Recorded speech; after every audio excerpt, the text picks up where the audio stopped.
the way it was taught to us at school was very esoteric. It was miraculous, and it didn't really talk to the way we live our lives. But it's actually phenomenally powerful, and it's actually, once you start to dig deep, you start to see that it's actually a different model of how we organise society. But is he saying, well, look, actually, we could pay people weekly or fortnightly, but if we pay them monthly, we can pocket the money for a little bit, make an extra couple of quid for ourselves. So actually, in a way, you're just living off the back of them even more than you were before. It's bigger than that. It's not for a couple of days. If you move from weekly or to monthly, that cash is in your bank account, and as long as you don't go back to weekly, the money's yours. So the system is that you're taking money out of the hands of the poor and the vulnerable, and this started to create big problems for me later on. The Manna Journey is the catalyst for change in our world. It's a consistent source of truth for the next generation and current leaders.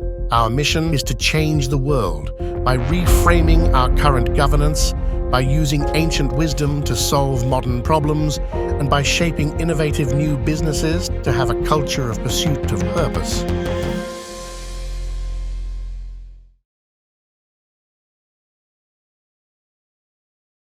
3 or 4 years ago, there was a restructuring of Cordant. We sold the business, and I focused my efforts on studying the Bible, because I'd experimented with social enterprise, but I hadn't practically worked out how to do it. So I decided to look at the Bible to see if I could find answers in the Bible, and I did.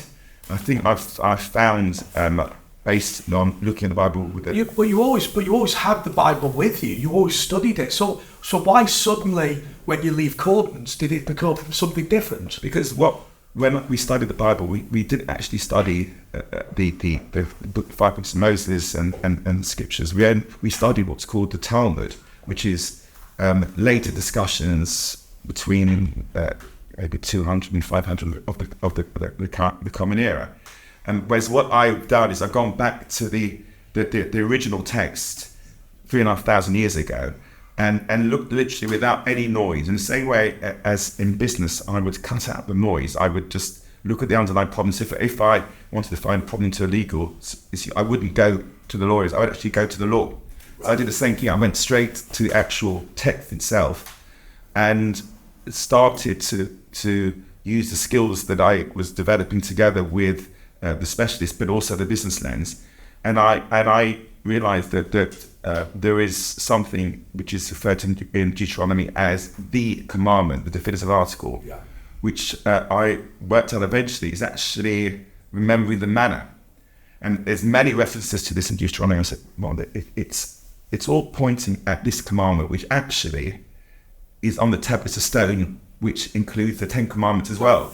Now, to me, manna is manners or manor house. This is different, right? This is manna. It says these M-A-N-N-A, but it's something else. It's after leaving Egypt, and then crossing the Red Sea, the first experience, more or less, they have is this experience of manna. They haven't got food. They're hungry. And God says, this is very important to you.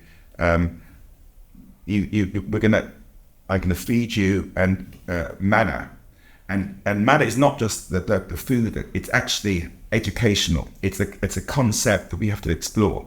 And I started to realize, in fact, that the answers to how to govern society are there. So I, as a Christian, when we sing the Bread of Heaven song, this is what you're talking about. Absolutely. This is these flakes that come down from the sky that feed the Israelites when they're really struggling. That's absolutely right. And I began to realize the way it was taught to us at school was very esoteric. It was miraculous, and it didn't really talk to the way we live our lives. But it's actually phenomenally powerful, and it's actually, once you start to dig deep, you start to see that it's actually a different model of how we organise society. So just to actually get to the details, as far as I can see, there are 2 key principles in the Manna narrative.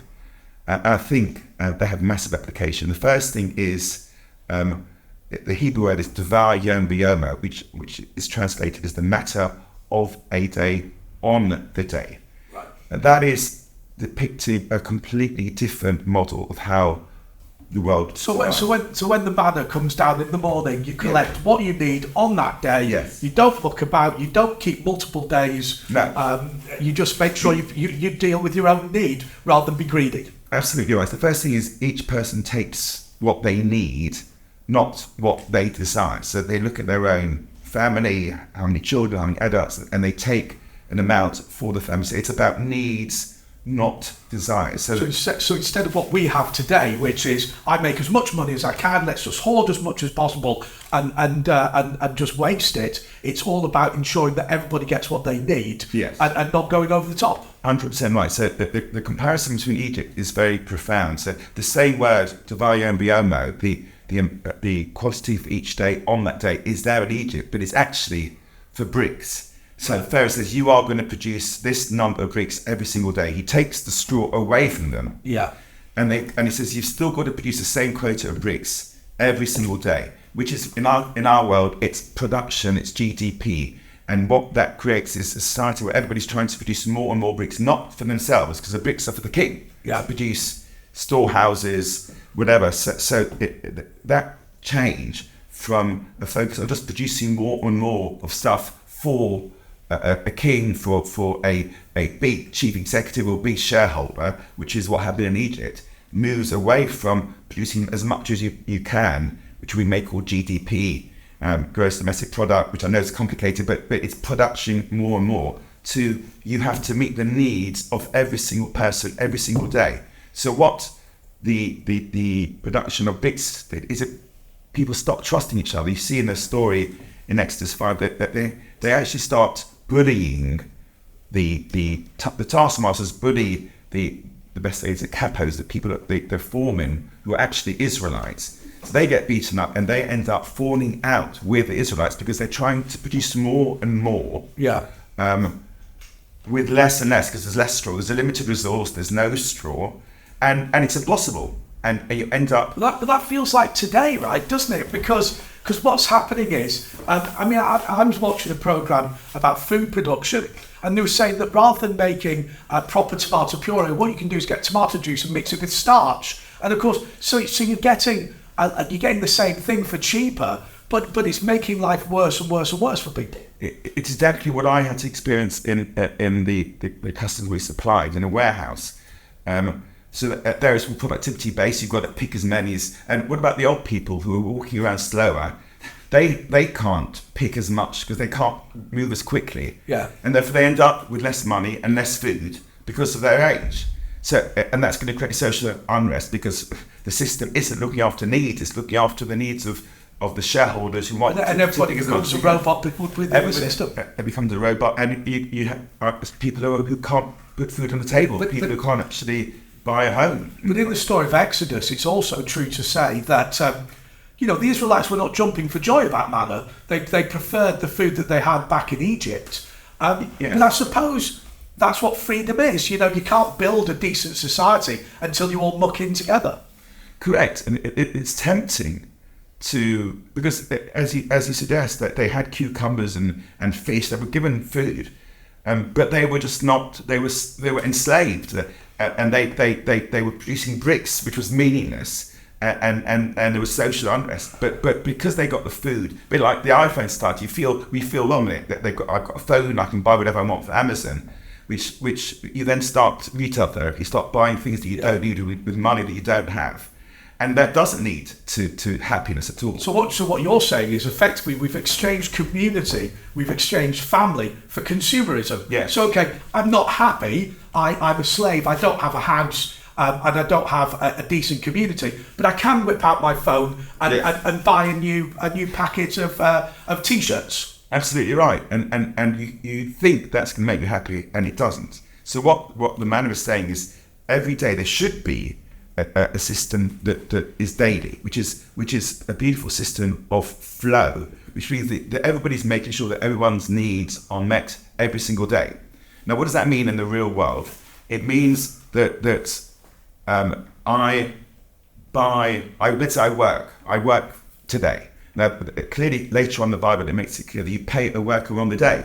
So as far as I can see, this daily routine is actually redefining how money actually works. Right. And you have to have money which is about meeting people's needs, the old form of cash, which we've completely lost sight of in the world that we live in, because in our world, money becomes credit and it becomes commodity. Commodity becomes credit cards, it becomes borrowing. We've lost the focus on real money, and what we need to move is a system that is reintroduced, and that people start to understand that the money is theirs and that they can actually get paid for a day's work in money that they can use.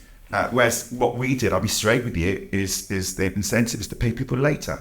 And when I started working, confess my sin, we were paying security guards weekly or fortnightly. We moved it to a monthly system because that's what you do in the world of business. Because not so in the Manna economy. Manna economy is you meet everybody's needs every day, which means they work, they get paid, or they produce grain and they sell it, they get paid. Everything is very quick. You're literally saying that your business, one of the reasons it was successful, and there were a lot of reasons why it was successful, but is you saying, well, look, actually, we could pay people weekly or fortnightly, but if we pay them monthly, we can pocket the money for a little bit, make an extra couple of quid for ourselves. So actually, in a way, you're just living off the back of them even more than you were before. It's bigger than that. It's not for a couple of days. If you move from weekly up to monthly, that cash is in your bank account, and as long as you don't go back to weekly, the money's yours.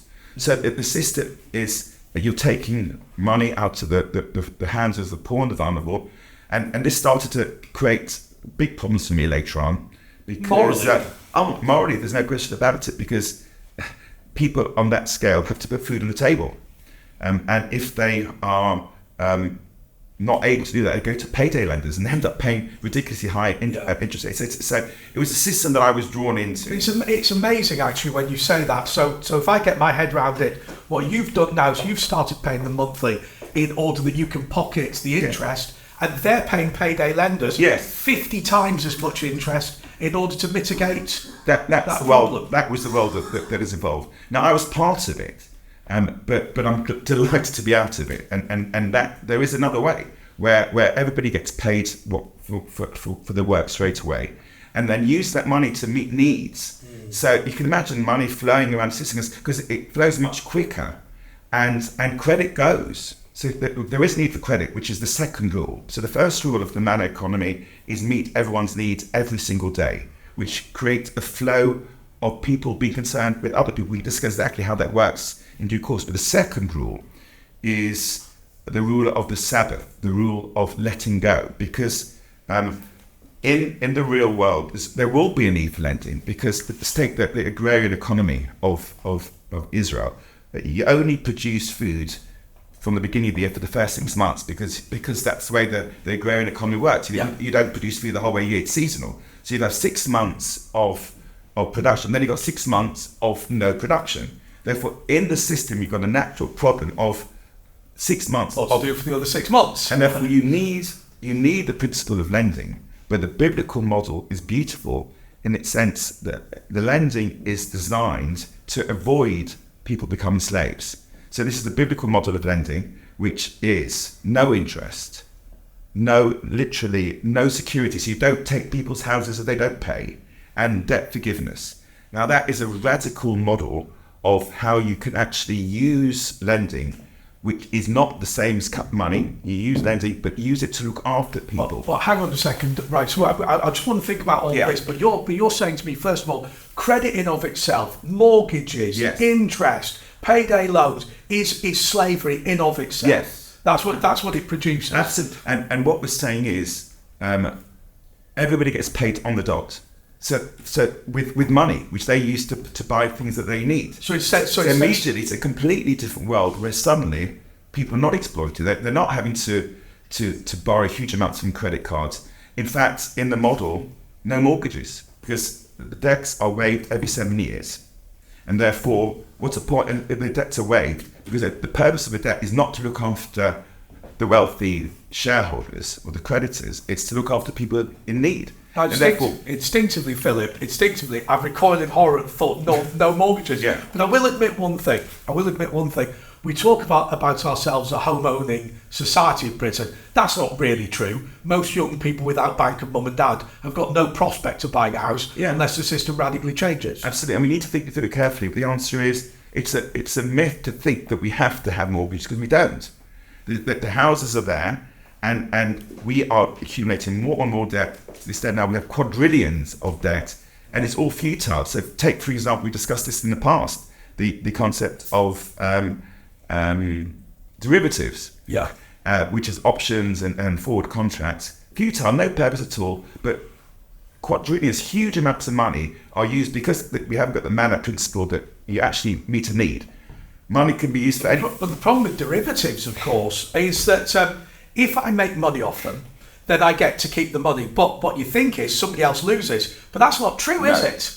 The loser is the taxpayer, because they just hand the bill to them via various mechanisms. Correct. So therefore, the very simple understanding, we have to, obviously we can't do it standing on one leg, but we have to very simply think about what is money, what is lending, and looking at those two separately, you can create a completely new narrative and a new way of understanding the world we live in, which actually does not require mortgages. It does not require, because these things are simply not required, and it's meaning that young people will be able to have houses without the fear of losing them. So it's the reason why this would work for houses, and there's two possible options here, and I can't work out which it is. Is it because once you get rid of mortgages and things like that, houses become for the purpose of living in and not a commodity? Or is it that now you can kind of save up for them or whatever because you're being paid on the day? No, it's a communal exercise. We have certain houses.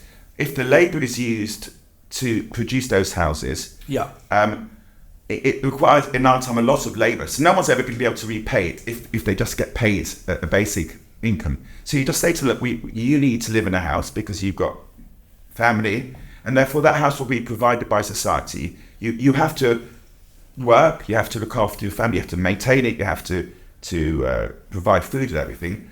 But that house is there, and we will use labour to build those houses. Why should we impose a ridiculous burden, which in fact, that's the reason why a lot of lending actually is for property, because you also provide insecurity, which means that if you don't pay your mortgage, you lose your house, which of course leaves people feeling insecure. So the answer is you don't need mortgages, and that is a very practical way of transforming society and giving people meaningful lives. So what would happen now is within an individual community, because your idea of the manor is it has to be relatively localized. Yes. So what would happen is somebody needs a house.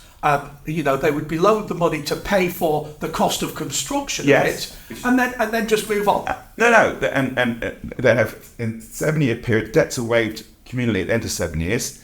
The 7th year, people actually don't work the fields. The fields are left. So there's the labour is available to construct. You've suddenly got as much labour as you want. Right. Most of the construction costs are labour, and therefore the labour is available. Therefore, you'll build the houses that you need because the labour is available, and people will live in those houses.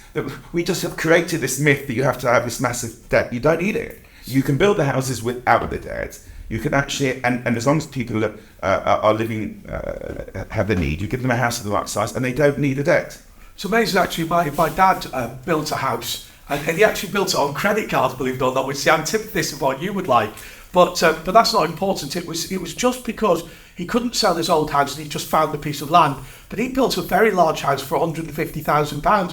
What people forget about houses when you talk about these £5 million houses in the United Kingdom, it's mostly the land it sits on, which is just overly inflated in terms of price. Absolutely right. So because we don't understand money, and we don't have this principle of lending for need, for people that need it. We lend for security. So the banks lend money and they lend it to people with property, which pumps up the price of that property, which means that they get wealthier and wealthier, and the people who haven't got can't buy houses, and you end up with hugely inflated prices, which is what we live in now, and people that can't afford to buy houses. And that, in the political economy, prices would not change, because the only reason why prices have changed is because we're not lending for need. We're lending for greed, is the reason. And that just pushes that price up, which means you think you're getting wealthy, but you're not, because you actually take money from the people who don't have houses. Somebody ends up with 1,000 houses, and most people end up with none. Correct, absolutely right. That's the concept. So the two basic principles of the manor economy are: one, meet the needs of everybody every single day, which you can explore, which is a completely flowing system of meeting needs, which means there's no credit in that. It's a cash-based system, and everybody is working locally. So if somebody hasn't got a job, you'll see it straight away, because on that day, he's not earning his need. Therefore, somebody would have to provide him with money to provide those needs. But of course, you'll say, 1 minute, what jobs have I got in my local community? I've got this building, this road that needs to be repaired. I've got this house that needs to be. So because it's all local, you're suddenly focusing on local needs. So you will actually lend them the money, but you'll find them a job, because that's a much better solution. You might need to lend them money. So initially you may lend them for a day or so, but then just 1 minute, these jobs need to be done. The labour's available. Let's put the two together, and it's a local economy. So you're effectively investing in local. Yeah, so you don't end up in the situation that we're in at the moment, which I personally find ludicrous, which is we tip all this money down the government black hole. We're forced to pay taxes. Most people resent it. But then, it's paid for this person so they can sit on the bum not working. What you're talking about is saying, well, yeah, everyone's needs will be met, but at the same time, we are expecting people to work, and the way we deliver that is that this is all very localized. So actually, I know who you are, I've met you, I know your family, and therefore, if I'm going to give you some money to support you, I know that you're able to do my accounts, as an example. No, but what you're saying is look, everybody needs it. We can start thinking about what people really need. I mean, they need a home to live in. Yeah. They need food, they need clothing, but they need a meaningful job. Because I think we'll all recognise that if you're not working and you're actually sitting on your backside doing this, well, you're not actually leading a meaningful life. I mean, we discussed this in the past, and it ends up with people in third generation benefits, which is not their fault, who are not leading healthy lifestyles, who maybe, was it beer and pizza for breakfast? Philip, I've said this loads of times, that I believe that in certain parts of this country there has been effectively a genocide, which is of people on benefits for their entire life, and as I say, drinking special brew and eating pizzas and dying aged 55, which is a real shame. Whereas what you're talking about is saying, yes, well, yeah, I think your needs met every day, but you know what? Society also needs you to do whatever job it is that you can do. And you need a job. And that's a need. It's not my right to you need a job to actually contribute, to feel that you are of value, and that is a re-education, because we've unfortunately, with the benefit system, it's led to, and that was something else we lived with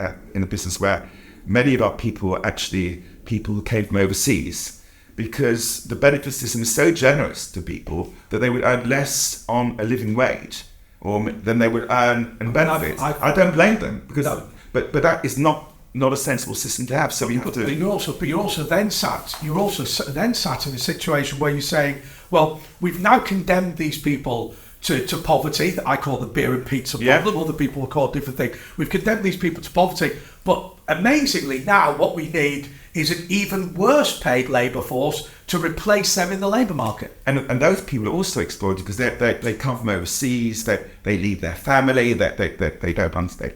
They're sometimes actually sharing beds. Yeah. They don't have. They're paid. They're sending money back home. They don't understand the language. They wear different clothes. It's problematic, and it's not ideal for them either. So you're bringing people in who are being exploited, and you're also exploiting the workforce. So there is another solution, which is simple, and we have to start to discuss and understand, which actually doesn't provide for this.